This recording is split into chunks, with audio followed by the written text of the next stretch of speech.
Welcome to Tech Research. In this video, we will see if you have iPhone and Android phone and you want transfer iPhone data to Android or Android data to iPhone without any problem, you can very easily transfer this data using Blip application.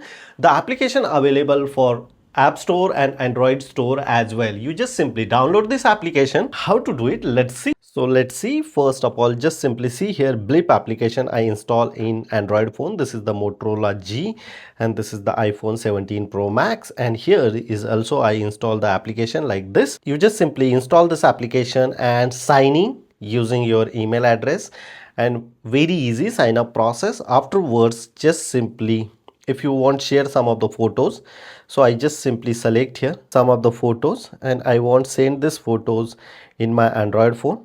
Just simply say here, then application is showing here, select here and look at this here, 33 MB photos transfer very fast way in my, if I say here open, look at this here, 11 photos, 1 photos and 40 photos is showing. If you tap here, so I can very easily access these photos here. This is the simple tips and tricks and really impressive. You can very easily transfer the data from here to here, here to here.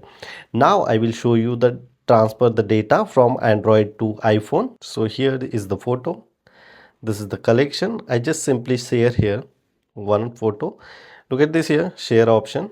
I just simply tap here, allow, and here the application is not showing here.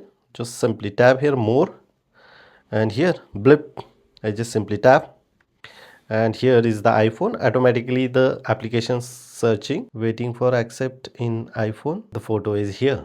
Very easy transfer the data. Same process you should apply in Mac as well. Look at this here. This is my iPhone. I just simply send this photo in my Mac laptop. I already installed this application on my Mac as well. So I just simply select here more. Here is my application. I just simply tap here and here is the sync, and look at this.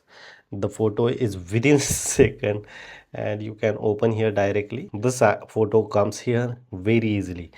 If I want send the same photo using my Android phone, this is the Android phone, and if I tap here blur, so here Sangram, it means my iPhone MacBook. If I say allow open, so Android phone photo is open. Very easily you can transfer using your Android phone or iPhone. So this is the simple tips and tricks. If you have any question, you can ask me on comment section. Before leaving, please share this video and subscribe our YouTube channel Tech Research. Till then, Jai Hind, Vande Mataram.